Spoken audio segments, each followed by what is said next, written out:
మా అక్కని అడుగుతున్నా, అక్క ఆర్టీసీ బస్సులో 2 పైసలు అడుగుతురా, ఎక్కితే ఉచితంగానే తీసుకుపోతున్నారు కదా, 500కే సిలిండర్ వస్తుంది కదా, కరెంటు బిల్లు 200 యూనిట్లు ఉచితంగానే వస్తుంది కదా, రాజీవ్ ఆరోగ్యశ్రీ పథకం మీరు ఏడికి పోయినా 10 లక్షలు ఏ దవాఖానకు పోయినా ఉచితమే కదా, 30,000 ఉద్యోగాలు ఇచ్చిన, ఇన్ని పనులు చేసినా ఏమి ఇవ్వలేదు అంటుండే కేటీఆర్.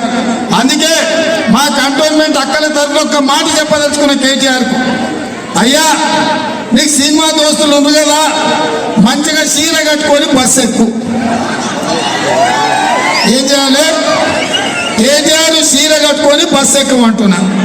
బస్సులో పోయే టికెట్ పైసలు అడిగితే మనము మన గ్యారెంటీలు అమలు చేయనట్టు, ఏం అడగకుండా ఆయనను సిద్దిపేటనో సిరిసిల్లలో చింతమడకల్లో దించుతే మన గ్యారెంటీలు అమలు అయినట్టు, అంతేనా?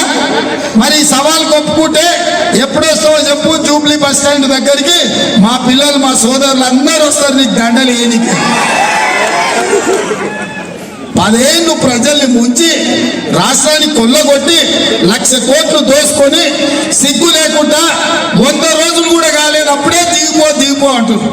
నేను అయ్య పేరు తాత పేరు చెప్పుకొని వచ్చి కుర్చీలో కూర్చోలే బిడ్డ, కొట్లాడుకుంటా నీలాకటోళ్ళని తొక్కుకుంటా ఇక్కడికి వచ్చిన.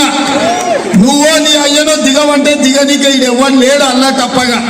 నువ్వు అనుకుంటున్నావేమో ఈపులు విమానం మొత్తం మోగుతాయి, ఒకవేళ దిగవంటే మా కార్యకర్తలు ఊకుంటారు అనుకుంటున్నావా? ఇక మోడీ